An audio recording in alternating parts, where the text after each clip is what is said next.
kok. Nah, sekarang kita mau belajar persamaan gelombang ya, persamaan gelombang. Persamaan gelombang. Nah, ada yang bilang itu persamaan gelombang berjalan. Ya udahlah, ini mah hanya istilah aja. Sebenarnya yang namanya gelombang sudah pasti jalan, gitu kan? Persamaan gelombang berjalan.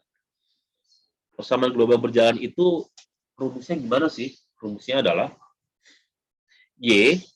Nah, simpangan itu selalu Y. Jadi sama seperti waktu kita belajar GHS. Plus minus, nah ini plus minus ini apa nih? Hati-hati, nanti dijelasin.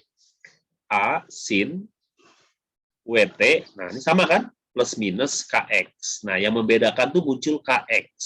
Kenapa ada unsur X? Karena dia nggak cuma di sumbu Y, dia ada juga di sumbu X-nya. Kan tadi merambatnya kan di arah sumbu X. Dan kita belajarnya gelombang transversal ya. Ini gelombang transversal. Jadi simpangannya di arah sumbu Y, sedangkan rambatannya di arah sumbu X. Gitu. Nah, sekarang kapan plus, kapan minus? Kayak begini. Nah, ini coba yang kita jelasin ya. Kalau gambarnya kayak begini, nah kayak begini gambarnya, ya. Ini arah rambatnya. Ini arah rambat. Kemudian ini berarti amplitudonya di sini ya, amplitudo. Maka rumusnya adalah Y A sin WT min KX. Nanti teman-teman bisa tarik kesimpulan, ya. Nanti teman-teman bisa tarik kesimpulan. Kita lanjut dulu. Ya. Kalau kayak begini gelombang ya. Nah, kayak begini. Arah rambatnya masih dari kiri ke kanan. Ini arah rambat. Tetapi A-nya di bawah. Ini minus A berarti. Maka rumus Y-nya menjadi minus A sin WT min KX. Nah, sudah bisa disimpulkan ya. Jadi ternyata kalau amplitudonya positif, itu dia naik dulu.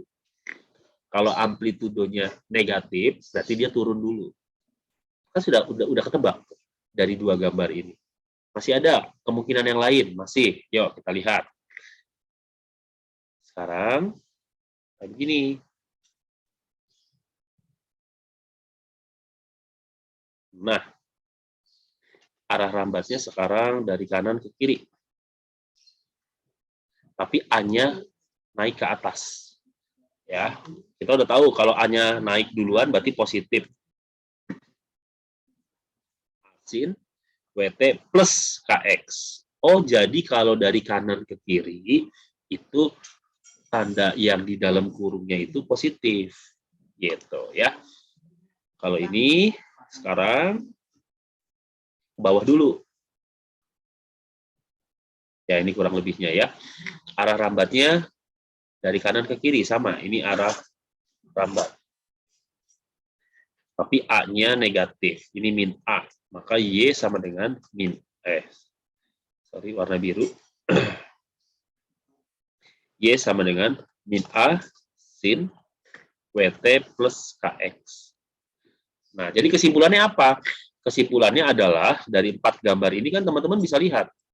Ternyata yang namanya negatif pada A atau plus minus di amplitudo itu hanya memulainya aja kemana. Kalau arah getarnya dimulai dari ke atas dulu, maka amplitudonya positif. Tapi kalau dia ke bawah dulu, maka amplitudonya negatif. Gitu ya. Kelihatan ya, gambar 1, 2, 3, 4. Nah, kalau yang di dalam tuh yang WT min KX atau WT plus KX itu bicara soal arah rambatnya. Kalau arah rambatnya menuju sumbu X positif atau dari kiri ke kanan, maka negatif min KX.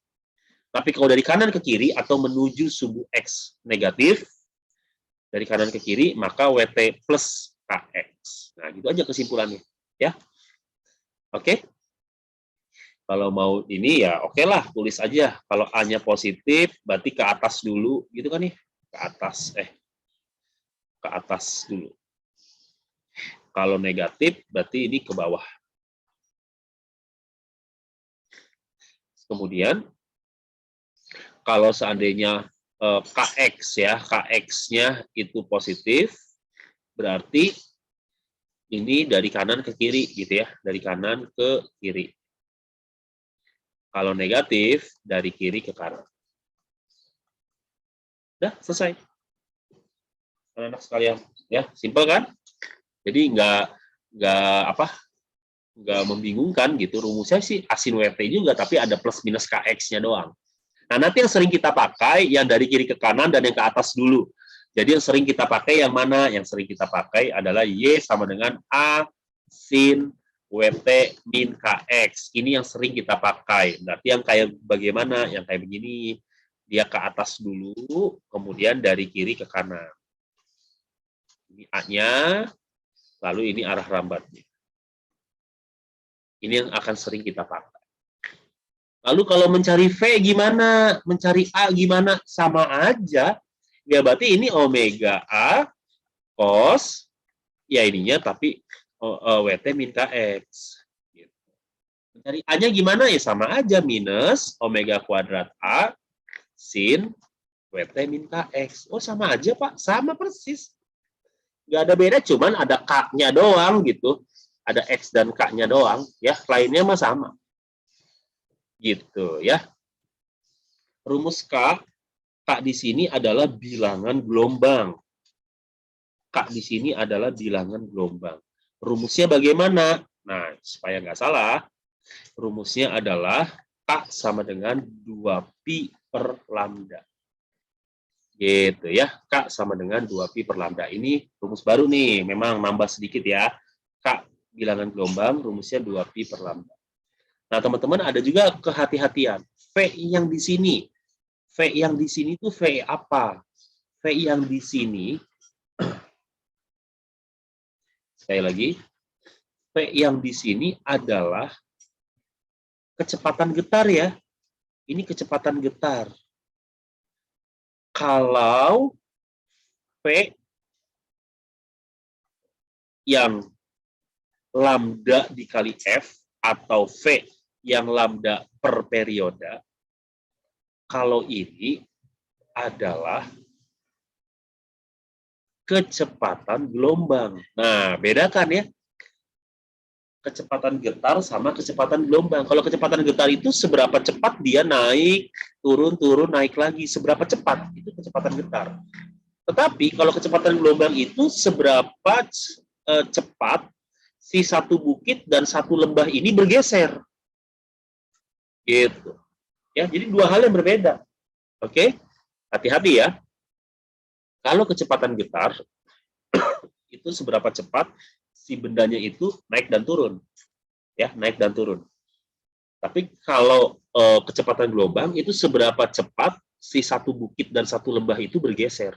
Nah, itu kan dua hal yang berbeda. Nangkep ya, teman-teman ya. Jadi tolong dipahami. Sekaligus mengingatkan juga waktu kemarin sempat ada istilah frekuensi getar. Ya, frekuensi getar itu berarti lambangnya kan yang F.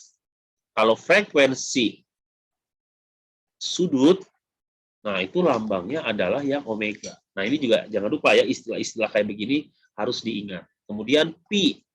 Ya, pi kalau di dalam trigono, ya, pi di dalam trigonometri, ya dia adalah 180 derajat.